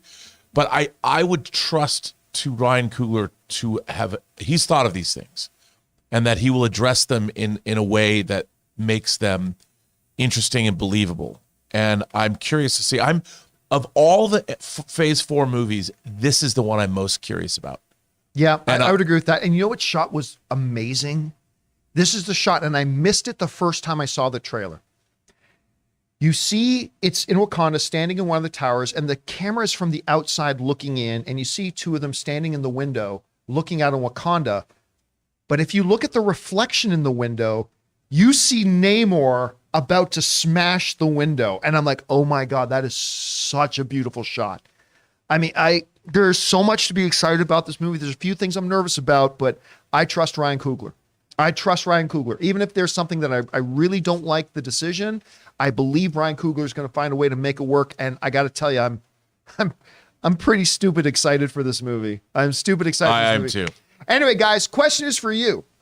Did you have a chance to see the new trailer for Wakanda Forever? I don't think it's quite as good as the first one, but I still think it's a pretty spectacular trailer. How did you guys feel about it? Are you revved up to see this movie? Did this trailer get you more excited, less excited, didn't change the needle, you were already excited? Maybe you have no interest in this movie at all. Whatever you guys think, jump down to the comment section below and leave your thoughts there. All right, guys. With all that down, let's now move over and start taking your live thoughts, theories, comments, and questions. We're going to open up the super chats. We're only going to leave it open for a couple of minutes, so get your thought, theory, or question in pretty quick. And then we're going to spend the last little bit of the show taking those questions. Want to remind our beloved channel members that if you use your free monthly super chat to send that in, we're going to be addressing those in its own dedicated video a little bit later today. So keep your eyes open for that. All right, guys, with that down, we're going to take a second and thank another sponsor of our episode, helping keep my nether regions and balls smooth and everything comfy, our friends at Mint Mobile. Hey guys, we want to thank the sponsor of today's episode, Mint Mobile. Mint Mobile offers premium wireless starting at just $15 a month. And now for the plot twist. I'm just kidding, there isn't one. Seriously, Mint Mobile just has premium wireless service from $15 a month. There's no trapping you into a 2-year contract or opening the bill to find these crazy fees. There's no luring you in with free subscriptions to streaming services that you'll forget to cancel and be charged full price for. I used to dread opening my phone bill every month because every time I was opening it, it was like playing roulette. I never knew what the actual price was going to be, and it always seemed to get higher. But not with Mint Mobile. Mint Mobile gives you the best rate whether you're buying for one or a family, and at Mint, families start at 2 lines. All plans come with unlimited talk and text, plus high-speed data delivered on the nation's largest 5G network. And if you're worried about the complication of switching things over, don't. Use your own phone with any Mint Mobile plan and keep your phone number along with all your existing contacts. So guys, get premium wireless from just $15 a month and no unexpected plot twists at mintmobile.com/Campea. That's mintmobile.com/Campea. Seriously, you'll make your wallet very happy at mintmobile.com/Campea. And thank you to our friends at Mint Mobile for being a great cell phone service provider for me and hopefully for a lot of you guys. Guys, seriously, go and check out Mint Mobile. Check out their link and the promo code down below, as well as with all of our sponsors today. And thank you again to Mint Mobile. All right, guys. Said it's time to get on to your thoughts, theories, and questions. So let's get to it. Rob, what do we got? Well, we start with some support from Alan Mingle. The third sends in 2 super chats. Oh, thank you, Alan. Thank you for that, Alan. And then Al Renshaw says, I would crap my pants as well if Ramonda or Angela Bassett said that to me, especially if there were Dora Milaje behind her. Dude, is there anything more intimidating than a squad of Dora Milaje? No. Like, just even go back to the first Black Panther movie.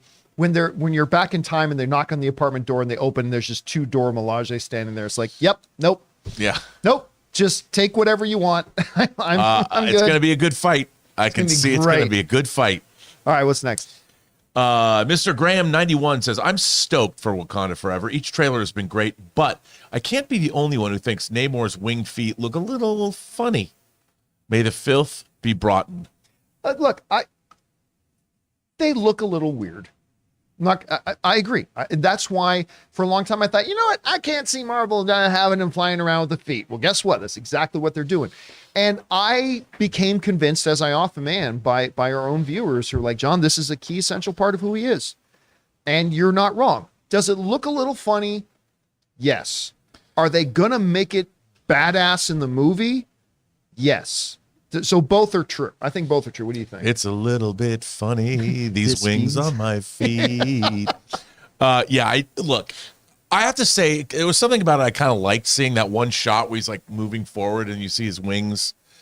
I mean, I don't know. Are they natural? Are they part of his mutation? Part of his mutation? I don't know. I mean, the jury's going to be out for me. I think they're going to make it look cool because they know if they don't, it's going to look, the goofy factor is, it looms large, John. All right, what's next?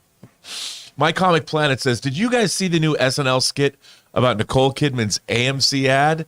The actress playing Nicole, the accent was hilarious. Tell you what, I do not watch any SNL I watch. I usually watch clips of later. Me too. But for whatever reason, Ann and I had got in a little bit earlier than we thought we were going to on Saturday night. We popped on TV and we popped on Saturday Night Live. I actually haven't done that in a long time. First of all, there was a sketch they did of a game show of how do you respond to a DM on TikTok from somebody? And they had, an Army Hammer and an Adam Levine and a Dr. DeGrasse Tyson or whatever. Neil deGrasse Tyson. Neil deGrasse Tyson. And it was hilarious. Go and look it up. But then they did this AMC sketch. And as somebody who violently hates that commercial, I laughed pretty hard. It was pretty good. Just like I thought it was great. Did you see it? I did see it, and people were sending it to me and tweeting it to me. It was I had hilarious. so many people sending it to me. It was well insane. done. Well done. All right, what's next? Kylo Ken says Christian Bale is Darth Bane. Boom! All the money. Listen, I saw when we were talking about this story, I saw in the live chat a lot of people saying Darth Revan, Darth Bane. I mean, there's a lot of different. I mean, look, it's Christian Bale. You can give him Old Jedi Master. You can give him Imperial Senator. You can give him. He'll make anything work. You can make him a freaking Hutt. Christian Bale, the Hutt, and somehow he'll find a way to make it work. But yeah, your pick is pretty good too. All right, what's next? Jin the Jedi says, predicting a rescheduled MCU slate coming soon. Blade takes Fantastic Four's November 2024 spot, moving the slate up with Secret Wars moving to May 2026. It's possible. Look, they're going to move Blade. I mean, I think that's a foregone conclusion. They haven't officially announced that, and maybe they'll find a way around it. But with the rumors about how bad of a shape the script is in, they don't have a director, a 2023 release date, it ain't going to happen. And so will that be the first domino to fall? Will they just take it and plop it somewhere randomly and leave everything else in check? Maybe. But it is also kind of likely that when that domino falls, some other pieces are going to have to move on the board as well. So you may be right. All right, what's next? Mohammed Mudassir says, going by what M'Baku says about Namor being revered as a god by his people, I think he's offered the Black Panther mantle to attack Talokan, but refuses to avoid it, as he puts it, eternal war. I do like that. Say, look, you kill him. Like, even if we get there and you kill their leader, then it's going to be a blood feud forever. It's never going to stop till one people or the other people are eliminated off the face of the earth. Right. Again, I can see multiple people being Black Panther. They're going to have to explain how they find a plethora of new heart-shaped herbs, because that was supposed to be one of the plot points of the last movie, that there were no more. But I guess, they kept a secret stash around somewhere. But yeah, I could see him maybe becoming Black Panther at some point, either before or after Shuri. So we'll see. All right, what's next? Sub McShave says, Cats and Star Wars The Rise of Skywalker released 2 days apart. Which was most disappointing? And which would you watch again if you were forced to watch One of them. Neither. I mean, obviously, the disappointing one is Star Wars: The Rise of Skywalker, because that's the one you had your highest hopes for. I mean, yeah, Cats looked good. It had a great director, like a world-class director. You had an incredible cast. So, yeah, it looked good, but it's Star Wars. So, obviously, your expectations were a lot higher, so that was the more disappointing. All right, what's next? Sam Fisher says, I'm still losing a couple of super chats during the after shows, even though I send them in 20 minutes before the start of the show. Just FYI. I mean, that might be something to do with the system. Like YouTube is messing it up a little bit, but we do try to get to all of them we can. All right, what's next? Seconds from Disaster says, I think Shuri will be Black Panther, but she almost gets killed. And so before the end, Okoye will be back Black Panther. Can't wait to see this movie. Could be Okoye, could be Nakia, could be M'Baku, could be another person altogether. Maybe Shuri herself does become Black Panther and stays Black Panther. There's a lot of options on the table. We'll find out. All right, what's next? Jai CSC says, October, the unofficial month of horror. I think it's official. Ghosts, ghouls, eldritch monsters, slashers. So naturally, we have to ask, what is your favorite rom-com? 40-Year-Old Virgin. I mean, I could see not qualifying 40-Year-Old Virgin as a romantic comedy, but I think when you really look at the movie, you can put it under the slate of romantic comedy. Going out to some more traditional ones. I don't know. Do you got any that hit you off the top of the head? I mean, Annie Hall is... Oh, it's one of the all-time greats. It's like Hall, the OG. Yeah, it's pretty OG. I love When Harry Met Sally. Yeah. But Annie Hall, the funny thing is, I was very, very late. I saw Annie Hall for the first time maybe 15 years ago. And I could not believe how well it stood up. Oh, yeah. Like, it's absolutely phenomenal. So another one is My Big Fat Greek Wedding. I'm just going through a list here. My Big Fat Greek Wedding was one of my all-time favorite romantic comedies. That one's incredible. How to Lose a Guy in 10 Days isn't so bad. Annie Hall. Let's see. This list has, The Big Sick. I think you can qualify The Big Sick as a romantic comedy with Camille Nanjiani. I absolutely adore that film. Four Weddings and a Funeral. Moonstruck is great. Moonstruck is a good one. What about the Netflix one with Ali Wong? Oh, Always Be My Maybe? Is that romantic? That's good. That's good, yeah. Yeah, that's definitely a romantic comedy. That's good. My Best Friend's Wedding. It's one of the only films I've ever cried in my life. Notting Hill. Sleepless in Seattle. Broadcast News. What else? Notting Hill is another good one. I guess Groundhog Day could be considered a romantic comedy in a way. Did you say that already? Yeah, Four Weddings and a Funeral. You've Got Mail. Oh, I love You've Got Mail. You Got Mail might be my favorite traditional romantic comedy. Thor: Love and Thunder. All right, what's next? Something About Mary. Blake62 says, one of the best episodes in the Game of Thrones universe, let alone season 1 of House of the Ragin'. Yeah. Olivia Cook is a powerhouse, and poor Viserys, dude, just can't catch a break. That all he wants is everybody just fucking behave yourselves. That's all he's asking people to do. By the way, one of the things I found really interesting during the after show of it, they said that was actually one of the first episodes they shot. Yeah. See, a lot of people are saying, man, why did they change the actresses? No, you don't understand. They cast Olivia Cook and the other Rhaenyra first, and they shot most of their stuff first, and then they changed actresses to the younger versions. Yep. It actually happened in reverse. I thought that was really interesting. All right, what's next? Elizabeth Gerardo says, what's the hotel you stay that's near the Hollywood Bowl? I will be going to a concert next month and staying the night there, and it sounds lovely. Thank you, and bring on the filter. I believe the owners of that hotel now at Hollywood Highland, I believe that's the Hollywood Lowe's Hotel. I believe it's Lowe's.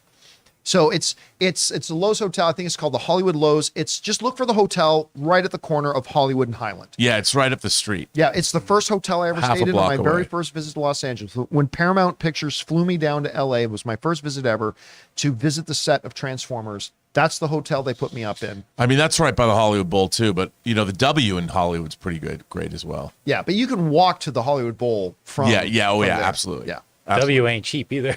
Yeah. All right, what's next?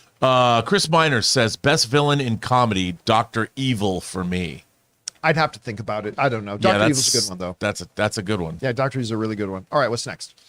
Les Grossman Stub McShave says, if Sandman was weekly, would you have done an after show? 1,000%. Yeah, I would. I would have demanded it. Yeah, we absolutely. I mean, We have to do this. there's a John. lot of Netflix shows I'd love to do after shows for, but dropping them all at once makes it impossible. Maybe you know what? Season 2 would contain my favorite Sandman story ever, and if they go to the weekly model for that, I certainly hope they do. All right, be what's good. next? TJ Scott or JT Scott says, Rob, great recommendation to watch Slow Horses on Apple. Hearing season 2 is done, could release this year. Thoughts? I that would be great. Was that the one with Tootsie? Why am I freezing the actors? Dustin Hoffman. Is that the one with Dustin Hoffman? I don't know Slow Horses. Oh, you didn't make I the didn't make recommendation. that They're recommending recommendation. it to you. Yeah, Okay. Yeah. Yeah, I'll watch it though. I mean, I've seen the. I definitely would watch it. All right, what's next? Al Renshaw says, over under 30%, we get Old Man Cap, Bucky, Bruce, another Avenger at the funeral. Under. I'm not going to say 0. I do think there's a chance we're going to see several familiar faces. But remember, Wakanda is still, while they've announced themselves to the world, they have closed borders. So I'm not really sure, but Old Man Cap would be somebody that would make sense. But he hasn't revealed that he exists to the world. That he's still alive. You're right. I mean, Everybody thinks he's on the moon. Yeah. I think Old Man Cap is.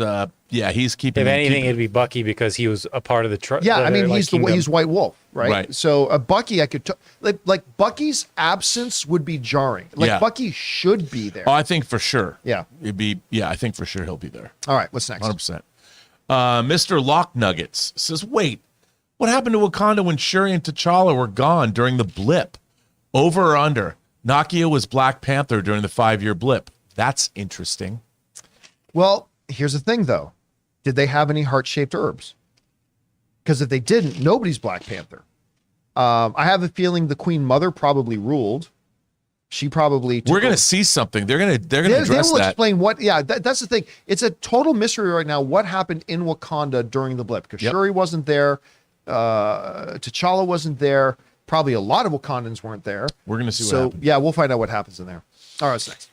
Jay says, maybe a toughie, but can you guys rank these supporting characters from your least favorite to most favorite? Just so you know, we don't do rankings or top 10 lists or whatever with off the top questions. But It's tough. That would be hard to do. yeah, I mean that's something that we'd have to sit down and write out And think stuff about. like that. Yeah, but I mean that's the thing. One of the strengths of the Marvel Cinematic Universe, maybe not so much in the TV shows, but in the movies, is some really great, fantastic supporting characters.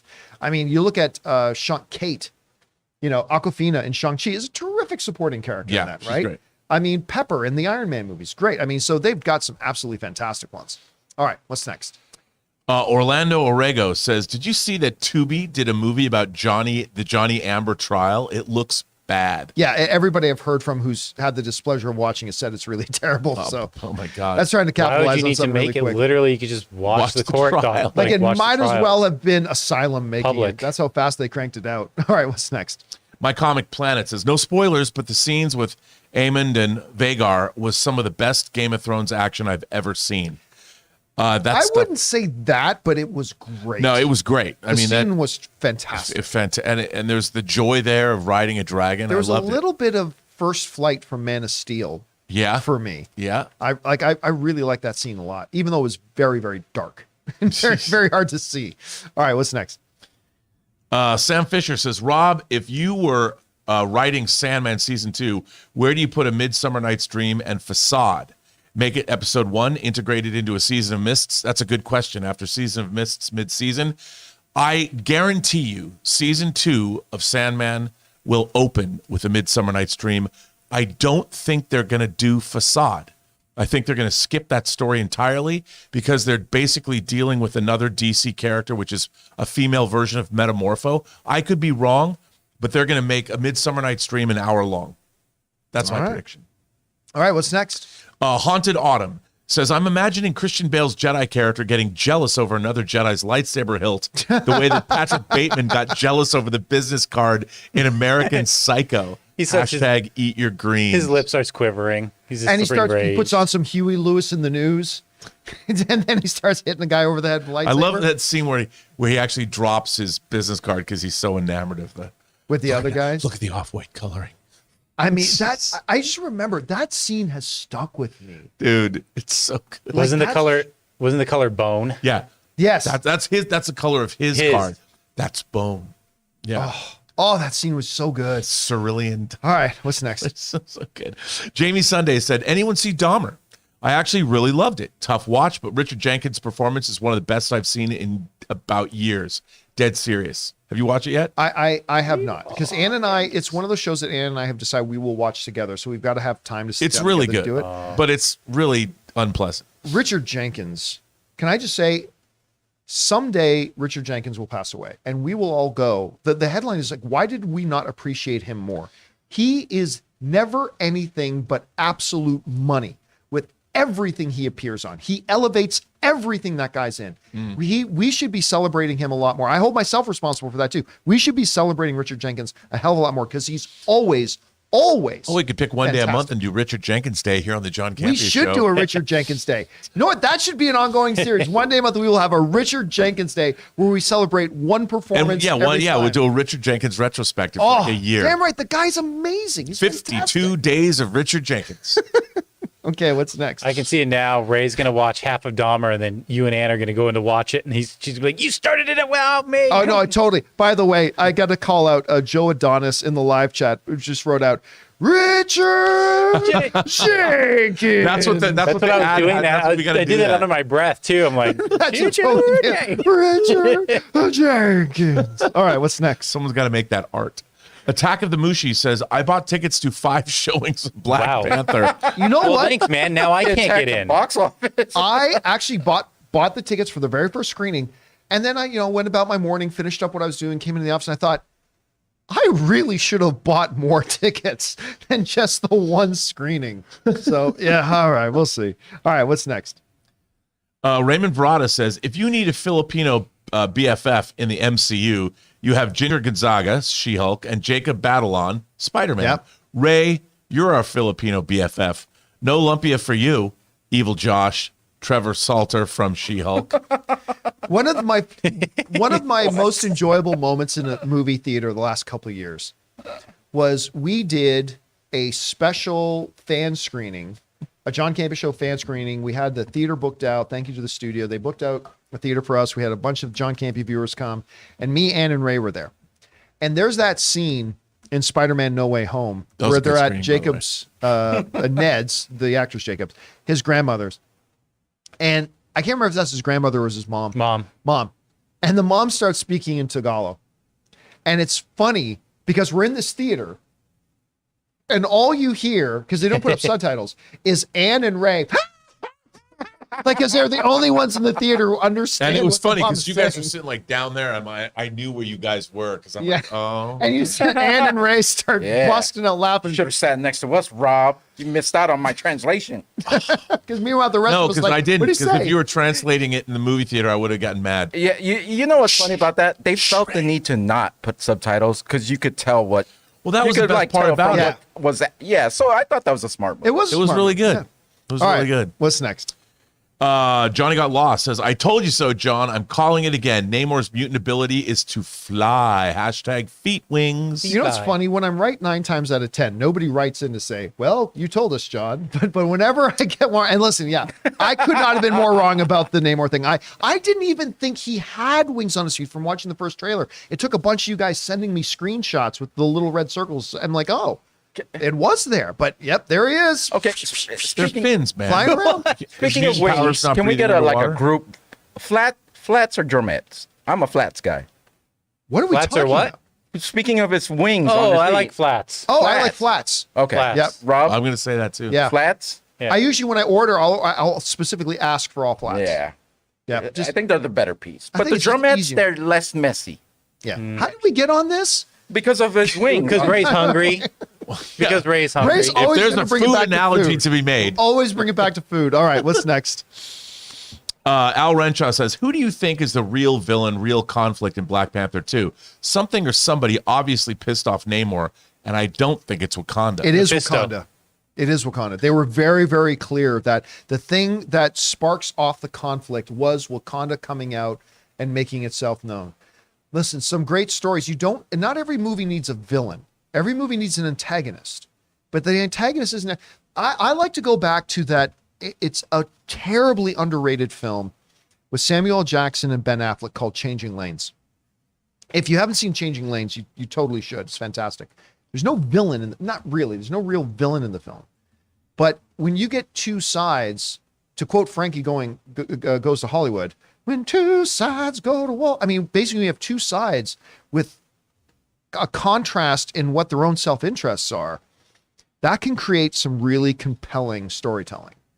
And so, yeah, this isn't one of those things where it's Batman versus Superman. So you need a, I was going to say Deathstroke, not Deathstroke. You need a Doomsday to show up where they team up and work together. I don't think we're going to get that in this movie where some bigger threat like Mephisto shows up. And now the new Black Panther and Namor got to go, we need to combine our strength. Yes. And they do the high five and then they go. No, I don't think that's going to happen. And did you see that stare that he gave Angela Bassett? Oh my God, that was I've never so seen good. an intimidating stare like any more than that in the MCU. I look at you like that every day, but you're not paying attention. Oh yeah, I know. All right, what's next? Suthia says, was that a Zaku flying around in the trailer? No, that was not. That was Riri Williams in an Iron Tech. Yeah, inner iron fat. Yeah, because they even show you then inside of it with the heads-up display. But if it was a Zaku, I'd lose my shit, just so you know. Zaku? All right, what's next? A. Marcella says, with Lucasfilm bringing more EU characters into canon, seeing Revan from Knights of the Old Republic would be amazing for me. He was Jedi and Sith and crushed the original Mandalorian army. Bale is perfect for dual personalities. Yeah, and you're not the only one, Amar says. By the way, he tipped in like $20. Thank you for that and supporting our channel at that level, man. There's a reason why a lot of people in the live chat have also been sending in that very same recommendation, because he would bring incredible life to that. But that's the thing when you get a character or an actor of the caliber of a Christian Bale. You can ascribe almost any character to him, and he will elevate it. I'm not going to lie. I have become, in the last few minutes, I've become very partial to this Thrawn idea. Again, I don't think they would bring him into a Disney Plus series. Right. But I'm really into that. I'm into that idea a whole hell of a lot. But you could be 100% on the money, because I think there's a lot of good things that could happen from that. But listen, we don't even know if he is. I'm just saying it sounds like he's stomping to be in this movie. But whether he does or not, we'll find out. Wouldn't you say that's on a lot of actors' bucket lists of things they want to do, is being a Star Wars movie, no matter what part they play? It depends. I mean, listen, maybe at one point in their careers, the reality is a very toxic fandom has made it not as appealing. Right, like, remember, right. even like a filmmaker like Christopher McQuarrie. Like, remember, this was just a couple of years ago, but Christopher McQuarrie, who of course does a lot of great stuff with Tom Cruise and everything like that, but he was asked just a couple of years ago when a lot of the real toxic elements of the Star Wars fan was coming out, and McQuarrie's like, no, thank you. No, I'm not interested in ever getting involved in Star Wars because of the fandom. And I think there's probably a lot of actors and whatever today that would look at Star Wars fandom and say, yeah, I don't want to be anywhere near that. I don't want to be anywhere near that. Because if I go out there and do my best and maybe it didn't work for some people, I'm going to get attacked and slaughtered and all this kind of stuff. No, fuck that. That fan base doesn't deserve me. I mean, and so, yeah, but a Christian Bale, he probably wouldn't give two craps. So it's like, yeah, whatever. I'm Christian Bale. Guess what? I'm still going to wake up in the morning and I'm still going to be Christian Bale and you're still going to be nobody. So, I mean, he can probably do that, but I think it's probably not as appealing to a lot of filmmakers and a lot of actors as he used to be. I forgot about that. Anyway, guys, that's it. That's it. That'll do it for today's installment of the John Campea Show. Thank you so much for being here and making this show part of your day. Big special thank you to those of you guys who sent in super chats. Number one, because it gave us great fun things to talk about. But number two, you supported this channel as you did it, and all of us involved with the channel. Thank you guys so very much for your support.